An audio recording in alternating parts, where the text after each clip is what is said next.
Hi, നമ്മൾ ഇന്ന് ഫ്ലവേഴ്സിനെ കുറിച്ചാണ് നോക്കാൻ പോകുന്നത്. ഫ്ലവർ എന്ന് വെച്ചാൽ it is A modified shoot specialised four sexual reproduction നടത്തുവാൻ വേണ്ടി ഷൂട്ട് മോഡിഫൈ ചെയ്തിട്ടാണ് ഫ്ലവർ ആവുന്നത്. സോ ഒരു ഷൂട്ടിൽ എന്തൊക്കെ ഉണ്ടാവും നമുക്കറിയാം. ഷൂട്ട് എന്ന് വെച്ചാൽ ഒരു മെയിൻ സ്റ്റോക്ക് പ്രസൻ്റ് ആയിരിക്കും, ഒരു സ്റ്റെമ്മ്, അതിൻ്റെ മേലെയായിട്ട് നോഡ്സ് പ്രസൻ്റ് ആയിരിക്കും. രണ്ട് നോഡുകൾക്ക് തമ്മിൽ ഇടയിലുള്ള ആ ഒരു സ്പേസിനെയാണ് ഇൻ്റർ നോഡ്സ് എന്ന് പറയുന്നത്. ഇനി ഈ നോഡിലായിട്ട് ലീവ്സും അതുപോലെ തന്നെ ആക്സിലറി ബഡ്സും എല്ലാം അറേഞ്ച് ചെയ്ത് വെച്ചിട്ടുണ്ടാവും. ഈ ലീവ്സിൻ്റെ ആ ഒരു അറേഞ്ച്മെൻറ്റിൻ്റെ പാറ്റേൺ ഓഫ് അറേഞ്ച്മെൻറ്റിനെയാണ് ഫിലോടാക്സി എന്ന് പറയുന്നത്.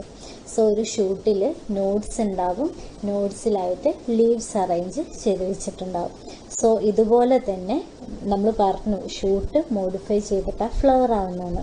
ഒരു ഫ്ലവറിനും ഒരു മെയിൻ ആക്സിസ് പ്രസൻ്റ് ആയിരിക്കും. ആ ആക്സിസിനെയാണ് തലാമസ് എന്ന് വിളിക്കുന്നത്. ഈ തലാമസിൻ്റെ മേലെയായിട്ട് സ്പെഷ്യലൈസ്ഡ് ആയിട്ടുള്ള ലീവ്സ് അല്ലെങ്കിൽ മോഡിഫൈഡ് ആയിട്ടുള്ള ലീവ്സ്, ഇതിനെയാണ് ഫ്ലോറൽ ലീവ്സ് അല്ലെങ്കിൽ ഫ്ലോറൽ അപ്പൻഡേജസ് എന്ന് പറയുന്നത്. ഈ ഫ്ലോറൽ അപ്പൻഡേജസ് ഈ സ്റ്റോക്ക് അല്ലെങ്കിൽ തലാമസിന് മേലെയായിട്ട് അറേഞ്ച് ചെയ്ത് വെച്ചിട്ടുണ്ടാവും. സോ ഇവിടെ നോക്കുവാണെങ്കിൽ ഒരു ഫ്ലവർ കാണാം. ഈ ഫ്ലവറിൻ്റെ മെയിൻ സ്റ്റോക്കിനെ അല്ലെങ്കിൽ മെയിൻ ആക്സിസിനെയാണ് തലാമസ് എന്ന് പറയുന്നത്. ഈ തലാമസിൻ്റെ മേലെയായിട്ട് ഫ്ലോറൽ ലീവ്സ്, അതായത് സ്പെഷ്യലൈസ്ഡ് ആയിട്ടുള്ള മോഡിഫൈഡ് ആയിട്ടുള്ള ലീവ്സ് ആണ്, ഇതിനെയാണ് ഫ്ലോറൽ ലീവ്സ് എന്ന് പറയുന്നത്. അവർ അറേഞ്ച് ചെയ്ത് വെച്ചിട്ടുണ്ടാകും. ഓക്കെ, അപ്പം നമുക്കറിയാം നോർമലി ഒരു ഷൂട്ടിന് നോഡ്സ് തമ്മിൽ കുറച്ചൊരു ഗ്യാപ്പ് ഉണ്ടാവും. ആ ഒരു സ്പേസിനെയാണ് ഇൻ്റർ നോഡ് എന്ന് പറയുന്നത്. സോ തലാമസ് അല്ലെങ്കിൽ ഫ്ലവറിൻ്റെ സ്റ്റോക്ക് എന്ന് പറയുന്നത് ഹൈലി കണ്ടൻസ്ഡ് ആണ്. സോ ഓരോ നോഡ്സും തമ്മിൽ വളരെ അടുത്താണുള്ളത്. സോ ഇൻ്റർ നോഡിനെയൊക്കെ കാണാൻ പറ്റില്ല, ഹൈലി കണ്ടൻസ്ഡ് ആയിട്ടുള്ള ഇൻ്റർ നോഡ്സ് ആണുള്ളത്. അതുകൊണ്ട് തന്നെ ഈ നോഡിൻ്റെ മേലായിട്ട് അറേഞ്ച് ചെയ്തിരിക്കുന്ന ഈ ഫ്ലോറൽ ലീവ്സ് എല്ലാം ഒരുമിച്ചായിട്ടാണ് വരുന്നത്. അതായത് ഹൈലി അടുത്തടുത്തായിട്ടാണ് ഫ്ലോറൽ വേൾസ് പ്രസൻ്റ് ആയിട്ടുള്ളത്. ഒരു സ്റ്റെമ്മിൻ്റെ മേലെ ലീവ്സ് ഇരിക്കുന്നത് പോലെയല്ല ഉണ്ടാവുക, കുറച്ചുകൂടി കോമ്പാക്റ്റ് ആയിട്ടാണ് ഈ ഫ്ലോറൽ ലീവ്സ് അറേഞ്ച് ചെയ്തിരിക്കുന്നത്. സോ ഫസ്റ്റ് ഫ്ലോറൽ ലീവാണ് ഏറ്റവും ഔട്ടർ ആയിട്ടുള്ളതാണ് കാലിക്സ്. ആ ഗ്രീൻ കളറിൽ കാണുന്ന ഏറ്റവും ഔട്ടർ ആയിട്ട് കാണുന്ന വേളാണ് കാലിക്സ്. ഇനി കാലിക്സിൻ്റെ ഇൻഡിവിജ്വൽ യൂണിറ്റിന് ഓരോ ഇതളിനെയാണ് സെപ്പൽസ് എന്ന് പറയുന്നത്. സോ ഇന്നർ ടു കാലിക്സിന് തൊട്ട് ഉള്ളിലായിട്ടുള്ളതാണ് കൊറോള. ലാർജ് ആയിട്ടുള്ള ഹൈലി അട്രാക്റ്റീവ് ആയിട്ടുള്ള കളേർഡ് ആയിട്ടുള്ള, അതായത് ഇതിൽ റെഡ് കളറാണ് ഉള്ളത്, ഇൻസെക്റ്റിനെ അട്രാക്റ്റ് ചെയ്യിക്കാൻ വേണ്ടിയിട്ടാണ്. സോ ഈ കളേർഡ് ആയിട്ടുള്ള വേളാണ് കൊറോള. എല്ലാത്തിൻ്റെ കേസിലും ആയിരിക്കില്ല കേട്ടോ, എക്സെപ്ഷൻസ് ഉണ്ട്. ഗ്രീൻ കളേർഡ് ലീഫ് ലൈക്ക് ആയിട്ടുള്ള കൊറോളയൊക്കെ പ്രസൻ്റ് ആണ്. സോ ഇവിടെ കൊറോള ഹൈലി അട്രാക്റ്റീവ് ആണ്. ഇൻഡിവിജ്വൽ യൂണിറ്റിനെയാണ് പെറ്റൽസ് എന്ന് പറയുന്നത്. സോ ഇതിൻ്റെ ഉള്ളിലായിട്ട് കൊറോളയ്ക്ക് ഉള്ളിലുള്ള നെക്സ്റ്റ് വേളാണ് സ്റ്റേമന്. അടുത്ത ഫ്ലോറൽ ലീഫാണ് സ്റ്റേമന്. സ്റ്റേമന് എന്ന് വെച്ചാൽ മെയിൽ റീപ്രൊഡക്റ്റീവ് ഓർഗനാണ്. വേറെ നമ്മൾ പറയുന്നത് ആൻഡ്രീഷ്യം എന്നും പറയും. സോ ഇതിന് 3 പാർട്സ് ആണ് ഉള്ളത്. അതിൽ മേലെ കാണുന്ന ആ ഒരു ലോബ്ഡ് ആയിട്ടുള്ള സ്ട്രക്ചറിനെയാണ് ആന്തർ എന്ന് പറയുന്നത്. ഈ ആന്തറിൻ്റെ ഉള്ളിലായിട്ടാണ് മെയിൽ ഗമീറ്റ്സ് ആയിട്ടുള്ള പോളൻ ഗ്രെയിൻസ് പ്രസൻ്റ് ആയിട്ടുള്ളത്. ഇനി ഈ ആന്തറിനെ പിടിച്ചു വച്ചിരിക്കുന്ന ആ സ്റ്റോക്കിനെയാണ് സ്റ്റേമൻ എന്ന് പറയുന്നത്, ഫിലമെൻ്റ് എന്ന് പറയുന്നത്. ആ ഒരു ലോങ് സ്ലെൻഡർ സ്റ്റോക്കിനെയാണ് ഫിലമെൻ്റ് എന്ന് പറയുന്നത്. ഈ ഫിലമെൻറ്റിനെ ആന്തറുമായിട്ട് കണക്റ്റ് ചെയ്യിക്കുന്ന ടിഷ്യൂസ്, അതിനെയാണ് കണക്റ്റീവ് ടിഷ്യൂ എന്ന് പറയുന്നത്. ഇതിൽ അടയാളപ്പെടുത്തിയിട്ടില്ല, പക്ഷെ നമ്മൾ പഠിക്കും. ഓക്കെ, ഇനി ആന്തറിന് ഉള്ളിലുള്ള ആ ഒരു ഫ്ലോറൽ അപ്പൻഡേജാണ് ഗൈനീഷ്യം. ഓക്കെ, ഗൈനീഷ്യം എന്ന് പറയുന്നത് ഫീമെയിൽ റീപ്രൊഡക്റ്റീവ് ഓർഗനാണ്. ഫീമെയിൽ റീപ്രൊഡക്റ്റീവ് ഓർഗൻ എന്ന് വെച്ചാൽ ഫീമെയിൽ ഗമീറ്റ്, എഗ്ഗ് അതിൻ്റെ ഉള്ളിലാണുള്ളത്. സോ ഗൈനീഷ്യത്തിന് 3 പാർട്സ് ആണുള്ളത്. മേലെയുള്ള സ്റ്റിഗ്മ ഇവിടെ ലോബ്ഡ് ആയിട്ടാണ് കാണുന്നത്. ഈ സ്റ്റിഗ്മ ആണ് പോളൻ റിസീവ് ചെയ്യുന്ന പ്ലേസ് അല്ലെങ്കിൽ പോളൻ ലാൻഡ് ചെയ്യുന്ന പ്ലേസ്. പോളൻ എന്ന് പറയുന്നത് മെയിൽ ഗമേറ്റ്, ആന്തറിൻ്റെ ഉള്ളിലുള്ള മെയിൽ ഗമേറ്റിനെ റിസീവ് ചെയ്യുന്നത് സ്റ്റിഗ്മയിൽ വെച്ചിട്ടാണ്. പിന്നെ അടുത്തത് സ്റ്റൈല്. ദെൻ ബേസലായിട്ടുള്ള ഗൈനീഷ്യത്തിൻ്റെ പാർട്ടാണ് ഓവറി. ഈ ഓവറിൻ്റെ ഉള്ളിലായിട്ടാണ് ഒവ്യൂൾസ് പ്രസൻ്റ് ആയിട്ടുള്ളത്. ഈ ഒവ്യൂൾസിൻ്റെ ഉള്ളിലാണ് എംബ്രിയോ സാക്ക്, അതായത് എംബ്രിയോ സാക്കിൻ്റെ ഉള്ളിലായിട്ടാണ് എഗ്ഗ് പ്രസൻ്റ് ആയിട്ടുള്ളത്, എഗ് അപ്പാരറ്റസ്, എഗ്ഗ് പ്രസൻ്റ് ആയിട്ടുള്ളത്. സോ സ്റ്റിഗ്മയിൽ ലാൻഡ് ചെയ്തിട്ടുള്ള പോളനെ സ്റ്റിഗ്മ റെക്കഗ്നൈസ് ചെയ്യും. മെയിൽ ഗമേറ്റാണ് പോളൻ ഗ്രെയിൻ. ഈ പോളൻ ജെർമിനേറ്റ് ചെയ്തിട്ട് പോളൻ ട്യൂബ് ഫോം ചെയ്യും. ഈ പോളൻ ട്യൂബ് ഗൈനീഷ്യത്തിൻ്റെ ഏറ്റവും അടിയിലുള്ള ഓവറിയുടെ ഉള്ളിലുള്ള എംബ്രിയോ സാക്കിൻ്റെ ഉള്ളിലോട്ടേക്ക് അവർ കയറും. പോളൻ ട്യൂബ് എംബ്രിയോ സാക്കിനെ ബ്രേക്ക് ചെയ്ത് ഉള്ളിലോട്ട് കയറിയിട്ട് അതിൻ്റെ ഉള്ളിലോട്ടേക്ക് പോളൻ ഗ്രെയിൻസ്, അതായത് പോളൻ ഗ്രെയിൻസിൻ്റെ ഉള്ളിലുള്ള മെയിൽ ഗമേറ്റിനെ കൊടുക്കും. അങ്ങനെ ഓവറിക്കുള്ളിലുള്ള എഗ്ഗും മെയിൽ ഗമേറ്റും തമ്മിൽ ഫ്യൂസ് ചെയ്തിട്ട് അവിടെ സൈഗോട്ട് ഫോം ചെയ്യും. സോ അങ്ങനെ ഓവ്യൂൾ സീഡായിട്ട് മാറും, ഓവറി ഫ്രൂട്ടായിട്ട് മാറും. ഓക്കെ, സോ ഇതാണ് നടക്കുന്നത്. സോ ഇതിലെ മെയിൻ റീപ്രൊഡക്റ്റീവ് സ്ട്രക്ചേഴ്സ് ആണ് ആൻഡ്രീഷ്യം, ഗൈനീഷ്യം. സോ പിന്നെ തലാമസിൻ്റെ മേലെയായിട്ട് കാലിക്സ് പ്രസൻ്റ് ആണ്, കൊറോള പ്രസൻ്റ് ആണ്, സ്റ്റേമൻ അല്ലെങ്കിൽ ആൻഡ്രീഷ്യം പ്രസൻ്റ് ആണ്, ദെൻ ഗൈനീഷ്യം പ്രസൻ്റ് ആണ്. പിന്നെ നമ്മൾ പറഞ്ഞു കൊറോളയുടെ ഇൻഡിവിജ്വൽ യൂണിറ്റ്സിനെയാണ് പെറ്റൽ എന്ന് പറയുക, കാലിക്സിൻ്റെ ഇൻഡിവിജ്വൽ യൂണിറ്റ്സിനെയാണ് സെപ്പൽ എന്ന് പറയാനൊക്കെ. അതുപോലെ ഈ ഒരു ഗൈനീഷ്യം മെയിൽ റീപ്രൊഡക്റ്റീവ് ഓർഗൻ്റെ ഓരോ ഇൻഡിവിജ്വൽ യൂണിറ്റ്സിനെയാണ് കാർപ്പൽസ് എന്ന് പറയുന്നത്. ചിലപ്പം ഒരൊറ്റ കാർപ്പിൽ മാത്രമേ പ്രസൻ്റ് ആയിട്ടുള്ളൂ, അതിനെ മോണോ കാർപ്പിലറി എന്ന് പറയും. ചിലപ്പോൾ 2 കാർപ്പിലുണ്ടാവും, ബൈ കാർപ്പിലറി എന്ന് പറയും. സോ ഈ ഓരോ കാർപ്പിലിൻ്റെ ഉള്ളിലായിട്ടും ഒവ്യൂൾസ് പ്രസൻ്റ് ആണ്. ഓക്കെ, സോ നമ്മൾ പറഞ്ഞു നിർത്തിയത് ഫ്ലവർ ഒരു മോഡിഫൈഡ് ആയിട്ടുള്ള ഷൂട്ടാണ് എന്നാണ്. Flower can be considered as a shoot modified for special purposes of reproduction. Okay, ഫ്ലവറിൻ്റെ ആക്സിസിനെയാണ് തലാമസ് എന്ന് പറയുന്നത്. തലാമസ് ഹൈലി കണ്ടൻസ്ഡ് ആണ്. സോ അതുകൊണ്ട് തന്നെ അതിൻ്റെ നോഡ്സിനെ ഡിസ്റ്റിങ്വിഷ് ചെയ്യാൻ പറ്റില്ല. ഓക്കെ, ഈ നോഡിൻ്റെ മേലെയായിട്ടാണ് ഈ floral appendages, calyx, corolla, androecium, gynoecium ഒക്കെ പ്രസൻ്റ് ആയിട്ടുള്ളത്. സോ ഒരു സ്റ്റെമ്മിൻ്റെ നോഡിൻ്റെ മേലെ ലീവ്സ് അറേഞ്ച് ചെയ്തിരിക്കുന്നത്, അതായത് ഫില്ലോടാക്സി എന്ന് നമ്മൾ പഠിച്ചു.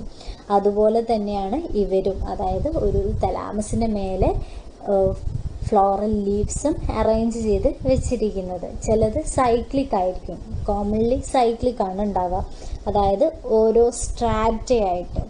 കാലിക്സ് ഒരു വോളായിട്ടുണ്ടാവും, അതിന് തൊട്ട് മേലെയായിട്ട് അടുത്തൊരു വോളായിട്ട് കൊറോള, ആൻഡ് അടുത്ത വോളായിട്ട് ആൻഡ്രീഷ്യം, ആൻഡ് അടുത്ത വോളായിട്ട് ഗൈനീഷ്യം. ഇങ്ങനെ ഉണ്ടാകുന്നതിനെയാണ് സൈക്ലിക് എന്ന് പറയുന്നത്. ഇനി ചിലപ്പോൾ ഇതിൻ്റെ അറേഞ്ച്മെൻറ്റ് സ്പൈറൽ ആയിരിക്കും. പ്രിമിറ്റീവ് ആയിട്ടുള്ള പ്ലാന്റ്സ്, നിംഫിയ, അതായത് താമരയുടെ ഒക്കെ കേസിൽ സ്പൈറൽ ആയിട്ടാണ് അറേഞ്ച് ചെയ്യുന്നത്. അതായത് ഈ സെപ്പൽസിൻ്റെ കണ്ടിന്യൂഷനായിട്ട് പെറ്റൽസ്, പിന്നെ ആൻഡ്രീഷ്യം, അങ്ങനെ ഒരു സ്പൈറൽ മാനറിൽ ഇങ്ങനെ ചുറ്റി വട്ടത്തിലായിട്ട് അറേഞ്ച് ചെയ്യും. ഈ മഗ്നോളിയ, നിംഫിയ ഇതിൻ്റെയൊക്കെ കേസിൽ. ഇനി ബാക്കിയുള്ളതിൻ്റെ കേസ്, മെജോറിറ്റി ഫ്ലവേഴ്സിൻ്റെ കേസിലും സൈക്കിളായിട്ട് ആദ്യം ഒരു റൗണ്ട് കാലിക്സ്, പിന്നെ അതിന് മേലെയായിട്ട് കൊറോള, പിന്നെ ആൻഡ്രീഷ്യം, ഗൈനീഷ്യം, ഇങ്ങനെയായിട്ടും ഉണ്ടാവും. സോ ഇനി ഫ്ലവർ ഒരു മോഡിഫൈഡ് ഷൂട്ടാന്ന് പറയുന്നതിനെ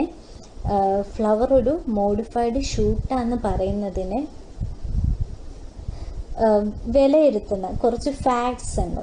ഇതാണ് നമ്മൾ പറയാൻ പോകുന്നത്. ആദ്യം ഹോമോളോഗി ഓഫ് ദി ഫ്ലവർ ബഡ്.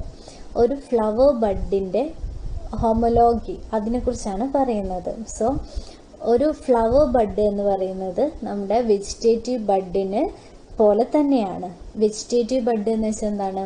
അത് ഒന്നെങ്കിൽ ആക്സിലറി പൊസിഷനിലുണ്ടാവാം, ടെർമിനൽ പൊസിഷനിലുണ്ടാവും. ആക്സിലറി ബഡ് എന്ന് പറയുന്നത് ലീവ്സിന്റെ ആക്സിൽസിൽ, അതായത് നോഡിലായിട്ട് പ്രസന്റ് ആയിട്ടുള്ളതാണ്. ഈ ആക്സിലറി ബഡ് ഗ്രോ ചെയ്യുവാണെങ്കിൽ ഒരു ഷൂട്ട് ഫോം ചെയ്യും. അതുപോലെ ടെർമിനൽ ബഡും ഒരു പ്ലാന്റിന് പ്രസന്റ് ആണ്. ടെർമിനൽ എന്ന് വെച്ചാൽ ഏറ്റവും ടിപ്പിലായിട്ട്, സ്റ്റെമ്മിന്റെ ടിപ്പിലായിട്ടുള്ള എപ്പിക്കൽ ബഡ്, അതിനെയാണ് ടെർമിനൽ ബഡ് എന്ന് പറയുന്നത്. അതാണ് ആ സ്റ്റെമ്മിനെ ഗ്രോ ചെയ്യിപ്പിക്കുന്ന മെരിസ്റ്റമാറ്റിക് ടിഷ്യൂ ഈ ടെർമിനൽ ബഡിലാണ് ഉള്ളത്. ഇതുപോലെ തന്നെ ഫ്ലവറിന്റെ ബഡ്, അതായത് ഫ്ലവർ ഫോം ചെയ്യുന്ന ഫ്ലോറൽ ബഡും ആക്സിലറി അല്ലെങ്കിൽ ടെർമിനലി പൊസിഷനിൽ പ്രസന്റ് ആണ്. സോ ഇതൊരു സിമിലാരിറ്റിയാണ്. ഫ്ലോറൽ ബഡും വെജിറ്റേറ്റീവ് ബഡും തമ്മിലുള്ള ഒരു സിമിലാരിറ്റിയാണ്. Flower bud has the same axillary or terminal position as that of the vegetative bud and both develop almost in the same way. ഇനി രണ്ടാമത്തതാണ് sometimes floral bud can be converted into vegetative bud as in agave. So നമുക്കറിയാം, ഒരു floral ബഡിൽ നിന്ന് flower ആണ് form ചെയ്യേണ്ടത്. പക്ഷേ ചില പ്ലാന്റ്സിന്റെ കേസിൽ എക്സെപ്ഷണൽ ആയിട്ട് ഫ്ലോറൽ ബഡിൽ നിന്ന് വെജിറ്റേറ്റീവ് ബഡ് അല്ലെങ്കിൽ ബൾബിൽസ് ഒക്കെ ഫോം ചെയ്യുന്നു. അതായത് ഫ്ലോറൽ ബഡിൽ നിന്ന് വെജിറ്റേറ്റീവ് ബഡ് ഫോം ചെയ്യുക വെച്ചാൽ നമുക്ക് ഒരു അതിൻ്റെ അർത്ഥം എന്താണ്? ഒരു ഷൂട്ട് മോഡിഫൈ ചെയ്തിട്ടാണ് ഫ്ലവർ ആവുന്നതെന്ന്. ഇതിന് എക്സാമ്പിളാണ് അഗേവ്. അഗേവിന്റെ മേലെ ഇങ്ങനെ ഫ്ലോറൽ ബഡിൽ നിന്ന് വെജിറ്റേറ്റീവ് ബഡ് ഫോം ചെയ്യുന്നുണ്ട്. ഇനി അടുത്തതാണ് ഷൂട്ട് നേച്ചർ ഓഫ് തലാമസ്. തലാമസിന് കാണാൻ ഒരു ഷൂട്ടിനെ പോലെയാണ് ഉള്ളത്. സോ ഷൂട്ട് നമുക്ക് അങ്ങനെ ഭയങ്കര ഈ ഷൂട്ട് എന്ന് വെച്ചാൽ നമുക്കറിയാം നോഡ്സും ഇന്റർനോഡ്സും പ്രസന്റ് ആണ്. പക്ഷെ നമ്മൾ ഈ ഒരു തലാമസ്, അതായത് ഫ്ലവറിന്റെ ഈ സ്റ്റോക്കിനെ നോക്കുകയാണെങ്കിൽ ഇങ്ങനെ നോഡ്സിനെ തമ്മിൽ ഡിഫറൻഷിയേറ്റ് ചെയ്യുക വളരെ പ്രയാസമാണ്. ബിക്കോസ് അവർ ഹൈലി കണ്ടൻസ്ഡ് ആയിട്ടുള്ള സ്ട്രക്ചറാണ്. സോ ഈ ഇന്റർ നോഡ്സിനെ ഡിസ്റ്റിങ്വിഷ് ചെയ്യാൻ പറ്റില്ല. ഓക്കെ, ഈ നോട്ട്സ് ഒക്കെ അടുത്തടുത്തായിരിക്കും ഉണ്ടാവുക. കോമ്പാക്റ്റ് ആയിട്ടുള്ള സ്റ്റോക്ക് ആയതുകൊണ്ട് നോട്ട്സ് ഒക്കെ അടുത്തടുത്താണ് ഉണ്ടാവുക. സോ ഇന്റർ നോഡിനെ അങ്ങനെ ഡിസ്റ്റിങ്വിഷ് ചെയ്യാൻ പറ്റില്ല. പക്ഷേ ചില പ്ലാന്റ്സിന്റെ കേസിൽ ഇതിനൊരു എക്സെപ്ഷൻ ആയിട്ട് ഈ ഒരു തലാമസിന്റെ ഇന്റർ നോഡ് ഇലോങ്ങേറ്റഡ് ആയിട്ടുണ്ട്. ഓക്കെ, എക്സാമ്പിൾ ആണ് ഗൈനാൻഡ്രോപ്സിസ് പെൻറ്റാഫില്ല. സോ അതിൻ്റെ ഒക്കെ കേസിൽ തലാമസിന്റെ ഇന്റർ നോഡ് ഇലോങ്ങേറ്റഡ് ആണ്. So normally internodes compressed ആണ് ഉണ്ടാവുക. In some exceptional cases internodes elongate. Okay, so അതിനർത്ഥം എന്താണ്? ഒരു മോഡിഫൈഡ് ആയിട്ടുള്ള ഷൂട്ടാണ് തലാമസ് എന്ന്. ഇനി രണ്ടാമത്തതാണ് in some cases thalamus grow beyond gynoecium and bears leaf for bud, leaf for flower. So normally നമ്മൾ പറയുകയാണെങ്കിൽ തലാമസ് അല്ലെങ്കിൽ ഫ്ലവറിന്റെ ആക്സിസിന്റെ മേലെ ഫ്ലോറൽ വേൾസ് ഉണ്ട് എന്ന് പറഞ്ഞു. സോ ഏറ്റവും ടിപ്പിലായിട്ട് കാണുന്ന വേളാണ് കാർപ്പെൽസ് അല്ലെങ്കിൽ gynoecium. The growth of thalamus is limited by carpel. So അതുവരെ ഉള്ളൂ. പക്ഷെ ചിലതിൻ്റെ കേസിൽ ഈ ഒരു തലാമസിന്റെ മേലെ നിന്ന് കാർപ്പിൽ കഴിഞ്ഞിട്ടും ഒരു സ്ട്രക്ചർ വരും. അതായത് ഒന്നെങ്കിൽ ലീവ്സ് അല്ലെങ്കിൽ ഫ്ലവർ, അതായത് ഈ ഫ്ലവറിന്റെ മേലെ തന്നെ ആയിട്ട് നെക്സ്റ്റ് ഫ്ലവർ ഫോം ചെയ്യും. സോ ഇതാണ് അടുത്ത സിമിലാരിറ്റി ആയിട്ട് പറയുന്നത്. ഓക്കെ, ഒരു ഷൂട്ട് മോഡിഫൈ ചെയ്ത് ഫ്ലവർ ആവുന്നതിന്റെ അടുത്ത ഒരു ഫാക്റ്റ് ആയിട്ടാണ് പറയുന്നത്. തലാമസിൽ നിന്ന് ഏറ്റവും ഗൈനീഷ്യം കഴിഞ്ഞാലും ഒരു ലീഫി സ്ട്രക്ചർ അല്ലെങ്കിൽ ഒരു ഫ്ലവർ ഫോം ചെയ്യുന്നുണ്ട്. അതായത് ഒരു ഫ്ലവറിന്റെ മേലെ ആയിട്ട് അടുത്ത ഫ്ലവർ. എക്സാമ്പിൾ ആണ് റോസ്. ഇനി അടുത്തതാണ് in polyalthia longifolia thalamus bears spirally arranged carpels elongates like an ordinary stem and form aggregate fruit. So നമ്മൾ പറഞ്ഞു ഫീമെയിൽ റീപ്രൊഡക്റ്റീവ് സ്ട്രക്ചറാണ് ഗൈനീഷ്യം. ഗൈനീഷ്യത്തിന്റെ ഇൻഡിവിജ്വൽ യൂണിറ്റ് ആണ് കാർപ്പൽ എന്ന് പറയുന്നത്. സോ നമ്മൾ പറഞ്ഞു കൊറോള, അതിന്റെ ഇൻഡിവിജ്വൽ ഓരോ ഇതളിനെയാണ് നമ്മൾ പെറ്റൽസ് എന്ന് പറയുന്നത്. അതുപോലെ ഗൈനീഷ്യത്തിന്റെ ഇൻഡിവിജ്വൽ യൂണിറ്റ് ആണ് കാർപ്പിൽ. ഒരു ഫ്ലവർ ഒന്ന് പക്ഷേ മോണോ കാർപ്പിലറി ആവാം, അതായത് ഒരൊറ്റ കാർപ്പിലർ പ്രസന്റ് ആവും, അല്ലെങ്കിൽ ബൈ കാർപ്പിലറി ആവും, രണ്ടെണ്ണം പ്രസന്റ് ആയിരിക്കും, ചിലപ്പോൾ ട്രൈ കാർപ്പിലറി ആയിരിക്കും, അങ്ങനെ ചിലപ്പോൾ പോളി കാർപ്പിലറി ആയിരിക്കും, ഒത്തിരി കാർപ്പിൾസ് പ്രസന്റ് ആയിരിക്കും. സോ ഇങ്ങനെ പോളിയാൽത്തിൻ്റെ കേസിലാണെങ്കിൽ ന്യൂമറസ് കാർപ്പിൾസ് പ്രസന്റ് ആണ്. ഈ കാർപ്പിൾസ് ഒക്കെ സ്പൈറൽ ആയിട്ടാണ് അറേഞ്ച് ചെയ്തിരിക്കുന്നത്. ഒരു സ്റ്റെമ്മിന്റെ മേലായിട്ട് സ്പൈറൽ ആയിട്ടാണ് ഈ കാർപ്പിൾസ് അറേഞ്ച് ചെയ്തിരിക്കുന്നത്. സോ ഇതിന് പോളിനേഷൻ നടന്നാൽ ഓരോ കാർപ്പിൾസും ഫ്രൂട്ടായിട്ട് മാറും. സോ എന്താണ്, ഒരു അഗ്രിഗേറ്റ് ഫ്രൂട്ട് ഫോം ചെയ്യും. ഓക്കെ, അഗ്രിഗേറ്റ് ഫ്രൂട്ട് എന്ന് വെച്ചാൽ ഒരുപാട് കുഞ്ഞു കുഞ്ഞ് ഫ്രൂട്ട്സ് അഗ്രിഗേറ്റഡ് ആയിട്ട് കിടക്കും. അനോനയുടെ ഒക്കെ കേസിൽ അഗ്രിഗേറ്റ് ഫ്രൂട്ടാണ്, സീതപ്പഴത്തിൻ്റെ ഒക്കെ കേസിൽ. ഓക്കെ, സോ ഇതാണ് മൂന്നാമത് പറയുന്നത്. ഇനി അടുത്തതാണ് leafy nature of floral organ. Okay, first the arrangement of floral organs, അതായത് ഒരു തലാമസിന്റെ മേലെ ഫ്ലോറൽ ഓർഗൻസ് അറേഞ്ച് ചെയ്തിരിക്കുന്നതിന് ഒരു സ്റ്റെമ്മിന്റെ മേലെ ലീവ്സ് അറേഞ്ച് ചെയ്തതിന് ഹൈലി റിസംബിൾ ആണ്. അതായത് നമ്മൾ പറഞ്ഞു നിംഫയുടെ കേസിൽ സ്പൈറൽ ആയിട്ടാണ് ഈ ഫ്ലോറൽ വേൾസ് തലാമസിന്റെ മേലെ അറേഞ്ച് ചെയ്തത് എന്ന്. സോ നമുക്കറിയാം സ്റ്റെമ്മിന്റെ കേസിലും ലീവ്സ് നോഡിന്റെ മേലെ ഇങ്ങനെ സ്പൈറൽ ആയിട്ട് അറേഞ്ച് ചെയ്യുന്നുണ്ട്. സോ ആ ഒരു റിസംബ്ലൻസ് ആണ് ഒന്ന് പറയുന്നത്. ഇനി രണ്ടാമത്തേതാണ് transition of floral members is clearly visible in nymphaea. Okay, അതായത് നിംഫേസിയ ആമ്പിളിന്റെ ഫാമിലി തന്നെയാണ് നിംഫേസിയ എന്ന് പറയുന്നത്. സോ അതിൽ സെപ്പലിന്ന് പെറ്റൽ ഉണ്ടാകുന്നത്, പെറ്റലിൽ നിന്ന് സ്റ്റേമിൻ ഉണ്ടാകുന്ന ഈ ഒരു ട്രാൻസിഷൻ നമുക്ക് ക്ലിയർ ആയിട്ട് കാണാൻ പറ്റുന്നുണ്ട്. സോ അതാണ് അടുത്തത്. അതായത് എല്ലാം ഈ സെപ്പലാണെങ്കിലും പെറ്റലാണെങ്കിലും ഒക്കെ ലീഫ് മോഡിഫൈ ചെയ്താണ് ഫോം ചെയ്തത് എന്നതിൻ്റെ ഒരു തെളിവാണ് ഈ ഒരു ട്രാൻസിഷൻ ഓഫ് ഫ്ലോറൽ മെമ്പേഴ്സ് വിസിബിളായിട്ട് നിംഫേസിയയിൽ നമുക്ക് കാണാൻ പറ്റുന്നത്. ഇനി അടുത്തതാണ് in some cases buds develop from the axil of floral leaf. Floral leaves എന്ന് പറയുന്നത് പെറ്റൽസിനൊക്കെയാണ്. സോ നോർമലി എന്താണ് ലീവ്സ് ഫോം ചെയ്യുക, അതായത് ഷൂട്ട് ബഡ്സ് ഫോം ചെയ്യുക ലീഫിന്റെ ആക്സിലിൽ നിന്നാണ്. അതായത് നോഡിന്റെ മേലെയായിട്ട് ലീവ്സ് പ്രസന്റ് ആയിരിക്കും, ലീവ്സിന്റെ ആക്സിലായിട്ട് ഷൂട്ട് ബഡ്സ് പ്രസന്റ് ആണ്. ഓക്കെ, പക്ഷേ ഫ്ലോറൽ ലീവ്സിന്റെ കേസിൽ ഇങ്ങനെ ബഡ് പ്രസന്റ് ആയിരിക്കില്ല. പക്ഷെ ചില കേസിൽ ഈ ഒരു പെറ്റൽസിന്റെ മേലെ നിന്നും സെക്കൻഡറി ഫ്ലവേഴ്സ് ഡെവലപ്പ് ചെയ്യുന്നുണ്ട്. അതായത് ലീഫിന്റെ ആക്സിലിന്റെ മേലെ ആക്സിലറി ബഡ് പ്രസന്റ് ആയിരിക്കും, അതിൽ നിന്ന് ഒരു സെക്കൻഡറി ഷൂട്ട് ഫോം ചെയ്യും. അതുപോലെ തന്നെ ഫ്ലവറിന്റെ ലീവ്സ്, അതായത് പെറ്റൽസിന്റെ ഒക്കെ ആക്സിലുകളിൽ നിന്നായിട്ട് ഒരു സെക്കൻഡറി ഫ്ലവർ ഫോം ചെയ്യാം. ഓക്കെ, സോ ഇതാണ് വേറെ ഒരു റിസംബ്ലൻസ് പറയുന്നത്. സോ ഇത്രയാണ് ഒരു ഫ്ലവർ മോഡിഫൈഡ് ഷൂട്ടാണെന്ന് പറയുന്നതിനെ കുറിച്ച് ഉള്ളത്. സോ നമ്മൾ പറഞ്ഞു ഒരു ഫ്ലവറിന്റെ പാർട്സ് നോക്കുകയാണെങ്കിൽ ഒരു ഷോർട്ട് ആക്സിസ് ഉണ്ടാവും, ഇതിനെയാണ് തലാമസ് എന്ന് പറയുന്നത്. ഹൈലി കണ്ടൻസ്ഡ് ആയിരിക്കും. സോ നോഡ്സ് ഒന്നും ഡിസ്റ്റിങ്വിഷബിൾ അല്ല. ഇനി തലാമസിന്റെ മേലെയായിട്ട് ഒന്നിന് മേലെ ഒന്നായിട്ട് ഫ്ലോറൽ വേൾസ് അറേഞ്ച് ചെയ്തിരിക്കുന്നു. ടിപ്പിക്കലി 4 ഫ്ലോറൽ വേൾസ് ആണ് പ്രസന്റ് ആയിട്ടുള്ളത്. കാലിക്സ്, കൊറോള, സ്റ്റെയ്മൻ അല്ലെങ്കിൽ ലാൻഡ്രീഷ്യം ആൻഡ് ഗൈനീഷ്യം. ഗൈനീഷ്യത്തിന് തന്നെ പറയുന്ന വേറെ പേരാണ് പിസ്റ്റിൽ. ഓക്കെ, ഇനി ഈ ഒരു ഫ്ലവറിന് നമുക്ക് 2 ടൈപ്പ് വേൾസ് ഉണ്ട്. എസെൻഷ്യൽ വേൾസും പ്രസന്റ് ആണ്, നോൺ എസെൻഷ്യൽ വേൾസും പ്രസന്റ് ആണ്.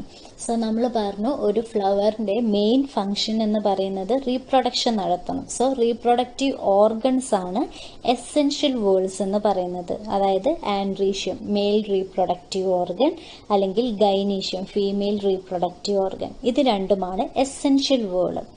നോൺ എസെൻഷ്യൽ വേൾ എന്ന് വെച്ചാൽ ഇവര് റീപ്രൊഡക്ഷൻ ഇവരില്ലെങ്കിലും ഒരു ഫ്ലവറിന് അതിന്റെ എന്താ പറയാ അതിന്റെ ഫങ്ഷൻ നടത്താൻ പറ്റും. സോ ഇതാണ് കാലിക്സും കൊറോളയും. സോ കാലിക്സും കൊറോളയുമാണ് non essential whorls. Essential whorls ആണ് ആൻഡ്രീഷ്യം ആൻഡ് ഗൈനീഷ്യം. ഓക്കെ, ഇനി അടുത്തത് പെരിയാന്താണ്. ചില പ്ലാന്റ്സിന്റെ കേസിൽ ഇങ്ങനെ 2 വോൾസ് ആയിട്ട് കാലിക്സിനെയും കൊറോളനെയും ഡിസ്റ്റിങ്വിഷ് ചെയ്യാൻ പറ്റില്ല. ഒരൊറ്റ വോളായിട്ട് മാത്രമേ ഉണ്ടാവൂ. അതായത് ഒന്നെങ്കിൽ ആൻഡ്രീഷ്യം ഗൈനീഷ്യം പ്രസന്റ് ആയിരിക്കും, അതിന് മുന്നേ ആയിട്ട് കാലിക്സും കൊറോളയുമായിട്ട് ഡിസ്റ്റിങ്വിഷ് ചെയ്യാൻ പറ്റാത്തൊരു വോളായിരിക്കും ഉണ്ടാവുക. ഇതിനെയാണ് പെരിയാന്ത് എന്ന് പറയുന്നത്. Calyx and corolla are indistinguishable from each other. Okay, ഇതിനെയാണ് പെരിയാന്ത് എന്ന് പറയുന്നത്. ഇനി ഒരു ഫ്ലവറിൽ കൊറോള ആബ്സെന്റ് ആണെങ്കിൽ, അതായത് പെറ്റൽസ് ആബ്സെന്റ് ആണെങ്കിൽ അതിനെയാണ് എപ്പറ്റാലസ് ഫ്ലവർ എന്ന് പറയുന്നത്. ഇനി കംപ്ലീറ്റ് ഫ്ലവേഴ്സും പ്രസന്റ് ആണ്, ഇൻകംപ്ലീറ്റ് ഫ്ലവേഴ്സും പ്രസന്റ് ആണ്. കംപ്ലീറ്റ് ഫ്ലവർ എന്ന് പറയുന്നത് ഈ ഒരു 4 ഫ്ലോറൽ വോൾസും പ്രസന്റ് ആണെങ്കിൽ അതിനെയാണ് കംപ്ലീറ്റ് ഫ്ലവേഴ്സ് എന്ന് പറയുന്നത്. Flowers having all the 4 floral whorls are called complete flowers. Example ആണ് ഹിബിസ്കസ്. ഹിബിസ്കസിന്റെ കേസ് നോക്കിയാൽ ഇങ്ങനെ ഈ ഒരു 4 വോൾസും പ്രസന്റ് ആണ്. സോ ഇതിനെയാണ് കംപ്ലീറ്റ് ഫ്ലവേഴ്സ് എന്ന് പറയുന്നത്. ഇനി ഇൻകംപ്ലീറ്റ് ഫ്ലവർ എന്ന് പറയുന്നത് ഇതിലേതെങ്കിലുമൊക്കെ വോൾസ് ആബ്സെന്റ് ആയിരിക്കും. അതായത് ഒരു മെയിൽ ഫ്ലവർ നോക്കുകയാണെങ്കിൽ അതിൽ ഗൈനീഷ്യം ആബ്സെന്റ് ആയിരിക്കും. അതുപോലെ ഒരു ഫീമെയിൽ ഫ്ലവർ നോക്കുകയാണെങ്കിൽ ആൻഡ്രീഷ്യം ആബ്സെന്റ് ആയിരിക്കും. ഇനി ചില ഫ്ലവേഴ്സിൽ സ്റ്റേമൻ പെറ്റൽസ് ആബ്സെന്റ് ആയിരിക്കും. അതിനാണ് നമ്മൾ എപ്പറ്റാലസ് എന്ന് പറഞ്ഞത്. ഇനി ചിലതിന്റെ കേസിലാണ് സെപ്പൽസ് ആബ്സെന്റ് ആയിരിക്കും. സോ ഇങ്ങനെയുള്ളതിനെയാണ് ഇൻകംപ്ലീറ്റ് ഫ്ലവർ എന്ന് പറയുന്നത്. ഓക്കെ, ഇനി കാലിക്സ് ഔട്ടർ മോസ്റ്റ് ആണ്. നമ്മൾ പറഞ്ഞു സ്മോൾ ആയിട്ടുള്ള ഗ്രീൻ സ്ട്രക്ചർ ആണ്. അതിൻ്റെ ഇൻഡിവിജ്വൽ യൂണിറ്റ് ആണ് സെപ്പല്. ഇനി കൊറോള എന്ന് പറയുന്നത് അതിന് തൊട്ട് ഉള്ളിലായിട്ടുള്ള സ്ട്രക്ചറാണ്. സോ അത് കളേർഡ് ആയിരിക്കും, ചില കേസിൽ സെൻറ്റഡ് ആയിരിക്കും. അതുപോലെ തിൻ ഫ്ലാറ്റ് ഡെലിക്കേറ്റ് ആയിട്ടുള്ള സ്ട്രക്ചറാണ് ഈ പെറ്റൽസ്. ഓക്കെ, പിന്നെ അതിൻ്റെ ഉള്ളിലായിട്ട് ആൻഡ്രീഷ്യം പ്രസന്റ് ആണ്, പിന്നെ ഗൈനീഷ്യം പ്രസന്റ് ആണ്. സോ ഇതൊക്കെ നമ്മൾ